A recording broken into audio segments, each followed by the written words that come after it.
Et on continue sur JDG. Attention, chemise orange, les amis. Chemise orange. Où est passé ça, ma langue, elle part dans tous les sens. Sa chemise jaune. Mais où est-elle passée? Joueur du grenier, James Bond Jr. sur NES et Super NES. La vidéo dure 17 minutes. Elle date d'il y a 15 ans. C'est la plus longue jusque-là. Avant, les vidéos de JDG faisaient 9 minutes. Et nous sommes là pour voir si JDG, c'était mieux avant. Ben, on va voir ça. Jusqu'à présent, on n'est pas convaincu. C'est vraiment génial! Ce jeu est sans aucun doute le meilleur jeu, mon petit poney, sur Game Boy Advance. Peut-être parce que c'est le seul, mais surtout parce qu'il est super. Vous contrôlez un petit poney rose à travers une histoire et une série de mini-jeux. Vous devez par exemple habiller votre poney pour aller le prostituer sur les trottoirs de la cité. Oui, ça pouvait pas... C'est normal. Ça pouvait pas être tout rose.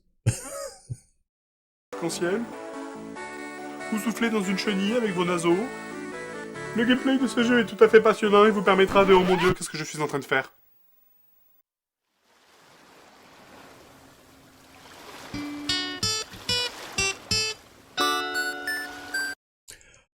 Ça serait un super jeu. Je suis sûr que ça cartonnerait, Alphadir. Mon petit tapin. Maintenant, à notre époque, avec les carrières d'OnlyFans et tout, il y a moyen de moyenner quelque chose autour de ça.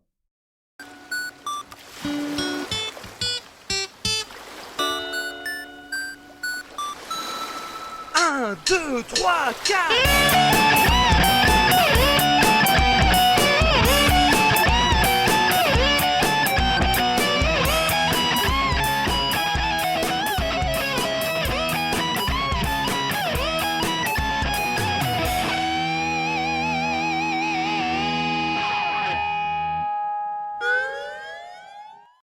Quand on revient au début des années 90, c'était quand même l'âge d'or des dessins animés. On avait encore les restes des années 80, comme les Goldorak, les Cités d'Or, les Albator. Et on avait déjà les nouveaux arrivants, comme les Dragon Ball, les Chevaliers Zodiac ou les Tortues Ninja, par exemple. Alors pour personne au milieu de ça, c'était quand même bien difficile. Du coup, il y a pas mal de séries qui sont arrivées dans cette période qui se sont cassées les dents. Mais bon, évidemment, c'est pas le cas de la série dont on va parler là, parce que vous connaissez tous James Bond Jr. Levez le doigt dans le chat si vous connaissez James Bond Jr. Jamais entendu parler. Et pourtant j'en ai regardé de la merde. Mais quoi, mais si, c'est ça là.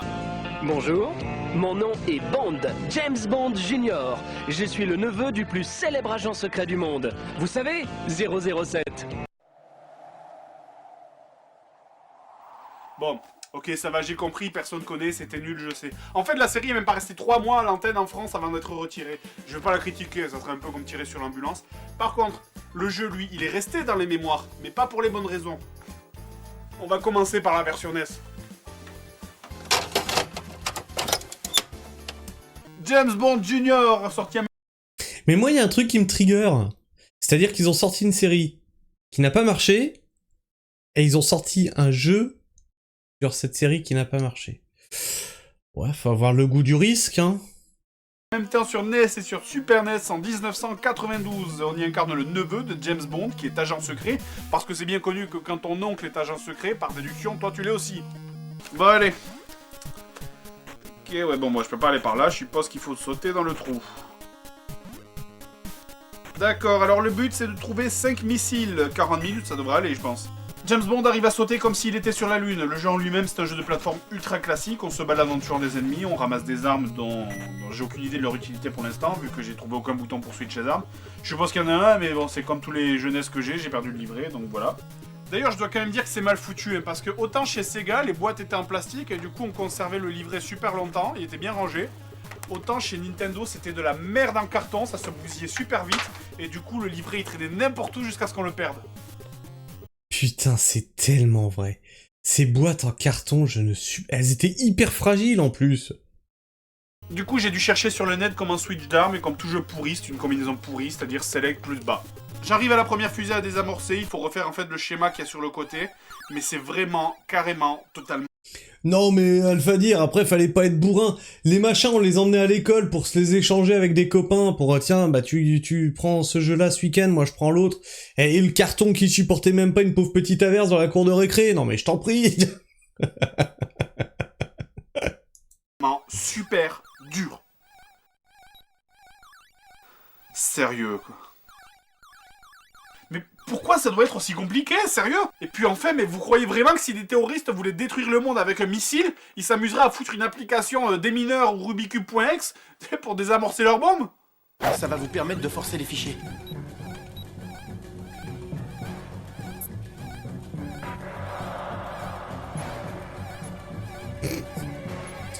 Oui. C'est pas vrai. Jack, ça marche? Ce jeu est particulièrement vicieux, le level design est totalement anarchique. On monte, on descend, on va à gauche, à droite, on se mélange complètement. Est-ce que j'ai désamorcé la seconde bombe ou est-ce que c'était la quatrième? Est-ce que j'avance? Est-ce que je recule? Putain, je comprends rien. Comment veux-tu? Les plateformes de saut en plus ont l'air d'avoir été placées là de manière mais totalement au hasard. Regardez ça, putain, je vais avancer, je veux sauter en face, mais je me coince sur le haut du front là, sur cette putain de plateforme. Et je vous parle même pas des changements d'écran quand on va atteindre un truc qui est hors champ, c'est laisse tomber l'épilepsie. Et il y a des passages sérieux, c'est indescriptible, c'est impossible de passer sans se faire toucher. Il n'y a aucun temps mort.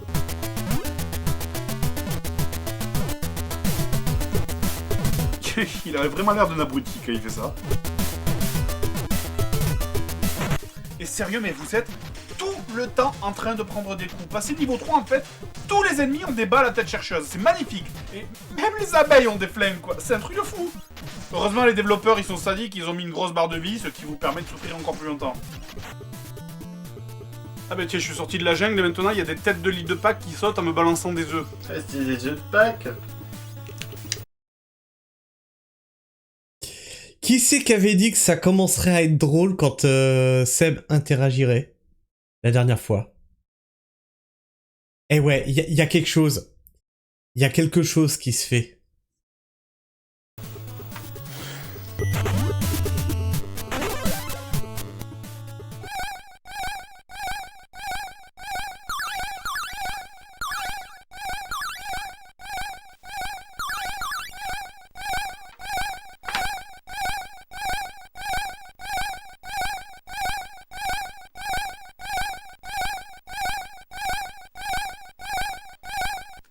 C'est chiant, hein? Et vous, ça fait que 10 secondes que vous l'écoutez. Moi, j'ai écouté ça pendant des dizaines de minutes et il y a 5 fusées à désamorcer. Et si vous pensez que c'est comme genre dans les autres jeux avec un level 1 impossible et les autres totalement bâclés, non. Tous les niveaux sont impossibles. Au level 2, c'est carrément un truc de fou. Il faut désamorcer 6 coffres, chaque coffre étant perdu à un endroit du bâtiment. Bâtiment de merde étant blindé de cul-de-sac et de portes invisibles. Me demandez pas pourquoi elles sont visibles, j'en ai aucune idée. Toutes les pièces du bâtiment... Parce que tu es agent secret. Et que les portes sont... secrètes. Évidemment se ressemblent, chaque coffre possède 4 chiffres à trouver, chaque chiffre a 9 possibilités, alors de 0 à 9, vous avez 9 tentatives, ce qui nous donne un total de 36 combinaisons possibles par coffre, multiplié par 6 coffres à désamorcer, pour un total de 216 combinaisons possibles, et pour finir le niveau en moins de 25 minutes, soit 8 combinaisons par minute, en supposant que vous soyez pas perdu dans ce bordel de merde et que vous sachiez exactement où aller. Putain de merde! Le pire, c'est que les combinaisons sont jamais les mêmes. Si vous avez trouvé 3 chiffres sur 4 à une tentative, la... Oh, j'allais dire, en plus, bah... t'as qu'à avoir le livre... T'as le livre de Solus, y a pas d'autre moyen de se sortir de ce truc-là, quoi. Non, les combinaisons sont aléatoires. Super. La combinaison aura changé à l'essai suivant. Est-ce que ce truc est un jeu ou un outil de torture, quoi? Et puis merde, couillon, là, mais t'as des bombes sur toi, fais-le péter, le coffre! Mais sérieux, si j'ai envie de galérer comme ça sur un jeu, autant aller acheter Myst, pas James Bond Junior, quoi.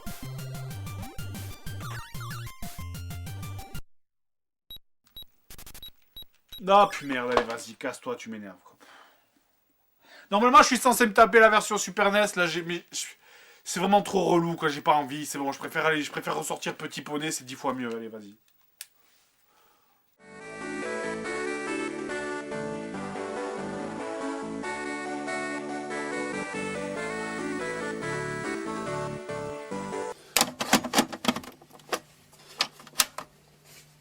James Bond Junior sur Super NES, sorti la même année.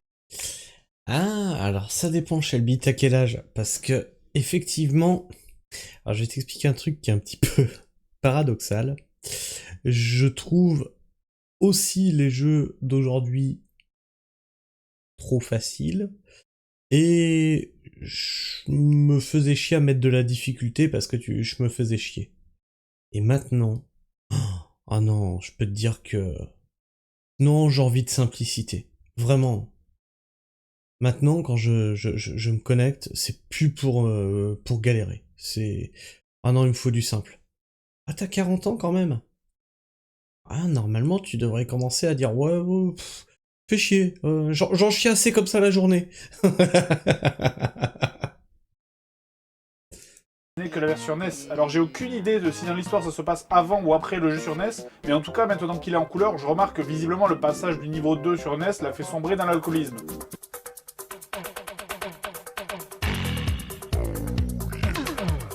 Le premier niveau, c'est un shoot'em up. On pilote un hélicoptère à la maniabilité épouvantable. J'ai l'impression de piloter une brique. Le niveau est long, mais c'est long, c'est interminable. Il n'y a absolument aucun fun. Et le pire, c'est qu'il vous suffit de frôler une feuille pour exploser votre engin. Ah merde, Sylvie. Bon, bah, peut-être à tout à l'heure. 7.5. Ok. Attention, une feuille! À part ça, je tiens quand même à faire une remarque sur le fond du jeu. Je rappelle que James Bond Jr. est un agent secret. Ouais, d'accord. Bon, c'est des jeux pour petits garçons. Oh.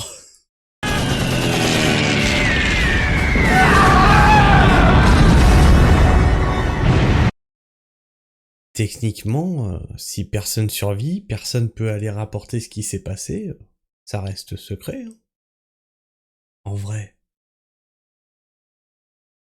Niveau 2, je suis dans un temple maya rempli de Zoulous. Bon, ouais, c'est la vie, hein. Enfin, c'est vraiment à partir de ce niveau qu'en fait le vrai jeu commence. Enfin, les emmerdements. Beau Groenland.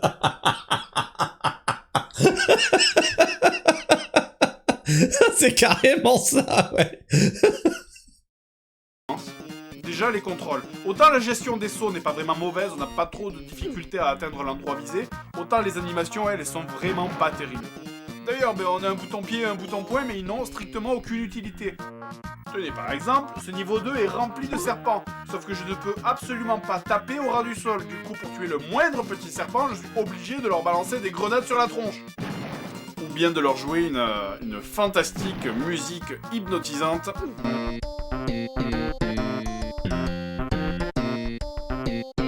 D'ailleurs, à propos de la musique du jeu...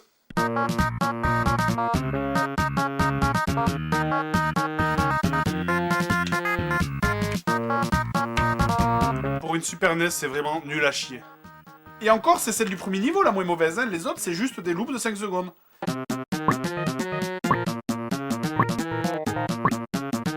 Sérieux, mais les niveaux sont interminables.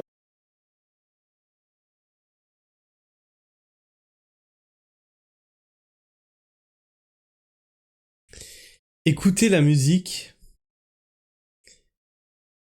Et après, je vais faire pause. Et vous allez comprendre. Pour une Super NES, c'est vraiment nul à chier. Et encore, c'est celle du premier niveau la moins mauvaise, hein. Les autres, c'est juste des loops de 5 secondes. C'est la même, au ralenti, et plus grave.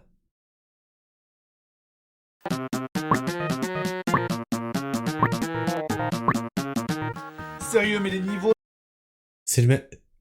Là, ça s'entend bien quand on passe de l'un à l'autre. C'est le même rythme. sont interminables, on retrouve la même tare que dans la version NES, on monte, on descend, on va à gauche, on va à droite, on ramasse des trucs, on passe devant des entrées, on sait pas s'il faut y aller ou si ça va vous amener ramasser un pauvre item qui vous filera 200 points. Mais des fois, on arrive à un mur, on rentre dedans, la musique s'arrête, on a un fondu au noir, on croit que c'est fini, et là un sourire se dessine sur votre visage, on croit qu'on est libre enfin. Mais ça recommence, encore. Et on continue à aller dans tous les sens. Ce jeu, c'est un peu comme la série Lost. Vous savez quand vous commencez, mais vous savez jamais quand ça va finir.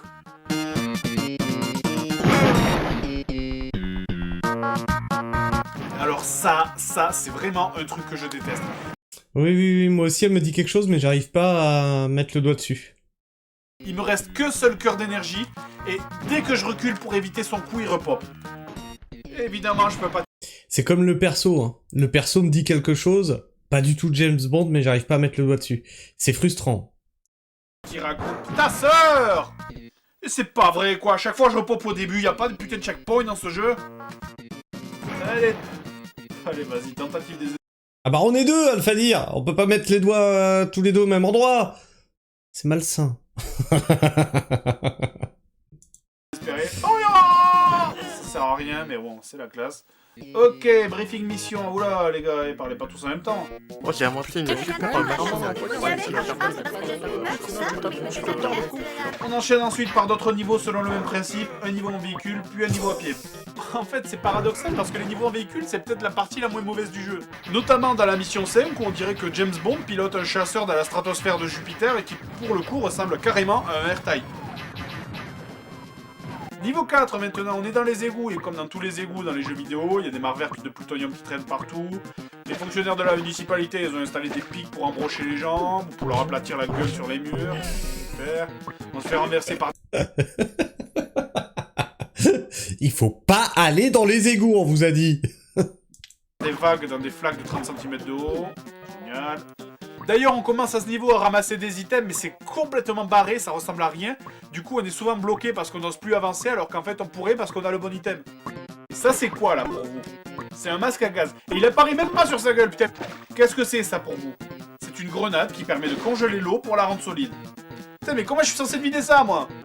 Bon, alors ouais, ok, normalement, machin, là, vous décrit les objets dans le briefing, mais sérieusement, moi, quand j'avais 10 ans, je lisais jamais les briefings. Et puis même, aussi, c'est genre, tu sais...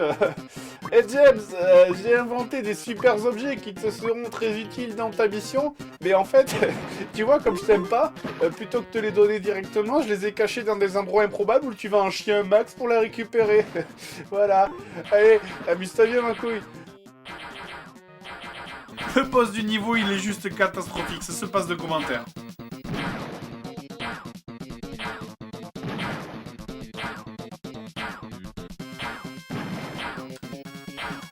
Mais t'es sérieux?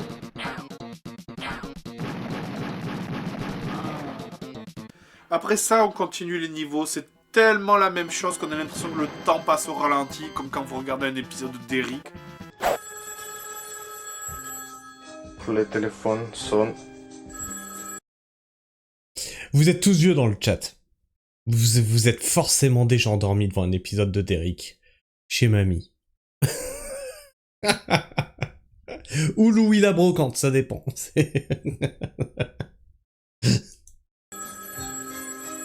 Faut décrocher. Ah mais moi non plus, j'ai jamais regardé, hein. Mais à l'époque, j'étais petit. C'est pas moi qui regardais. Oui, je décroche. On passe d'une connerie à l'autre, je commence à bouillir de rage là, je vais même pas vous parler du level 4. Je vais juste vous montrer votre récompense après avoir transpiré pendant des heures sur cette infâme atrocité.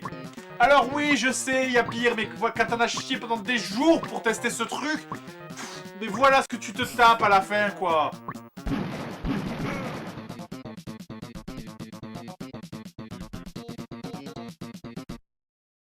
Tu vas me le payer, James Bond Junior. Pas de problème, je garde la monnaie. Voilà. Une blague carambar, un écran de fin pourri, allez, un support et au lit.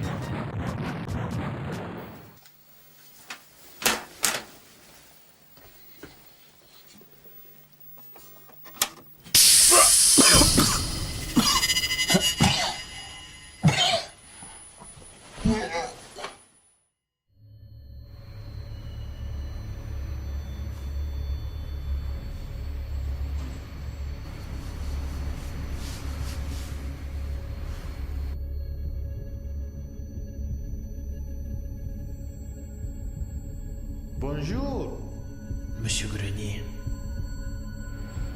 Je suis là. Bonjour, Monsieur Grenier. Vous êtes qui? Bon, j'avoue, Seb, il il joue bien ces personnages. Devine, je suis le Père Noël. Ah ben, vous tombez bien, Père Noël, parce que justement, moi, figurez-vous qu'à Noël, j'avais commandé un... Non, mais je suis pas le Père Noël. De toute manière, ça change rien. Parce que tu vas mourir ici. Mais pourquoi? Pourquoi? Parce que c'est écrit dans le scénario. En tout cas, tu ne sortiras jamais d'ici. À moins que tu défaites rien à l'aide de ce couteau. Tu le laisses bien évidemment traîner sur la table. Et que tu désamorces cette bombe. À l'aide de ce manuel. Le français est pas son but. Si tu réussis tout ça, je n'aurai aucune chance. Aucune chance. Saloperie.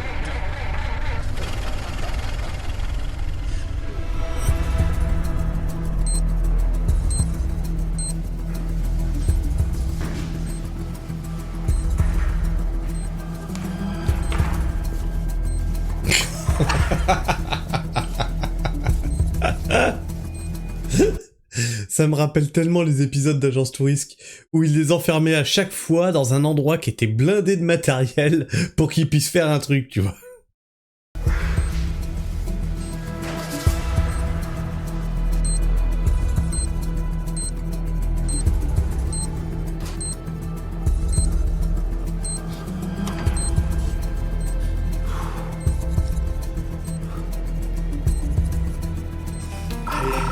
Quel âge a mon cerveau? 73 ans. Putain, mais c'est quoi ce jeu pourri, là? Ah merde, putain, là-bas. Putain, oh non, putain, 15 secondes. Ah, le manuel. Bonjour et félicitations pour l'achat de votre bombe turbo F3 2000. Une fois sorti de l'emballage, veuillez vérifier que j'ai pas de temps, putain. Ah, il reste 5 secondes, putain.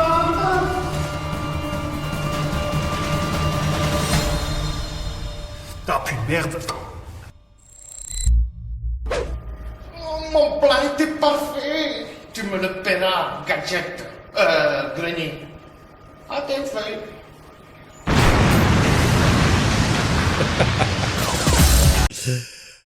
Oh, j'avoue, on a souri 2-3 fois. Mais ouais, ce qui est drôle, Maggie, t'avais raison, c'est quand Seb intervient. C'est ça qui est drôle, en fait. En fait, joueur du grenier sans Seb, ça aurait peut-être jamais percé. Mon Dieu! On vient d'avoir la révélation. C'est pas JDG qui était plus drôle avant. C'est Seb. Imagine un crossover Agence Touriste et MacGyver. Oh, entre ceux qui... On les enferme dans des endroits où il y a masse trucs pour qu'ils fassent ce qu'ils veulent, et l'autre qui arrive à te fabriquer une bombe avec une pomme de pain et un trombone. Ouais. Ils te fabriquent une bombe nucléaire et font péter le monde avec un trombone et ça. Mais à dire, merde, on a les mêmes blagues.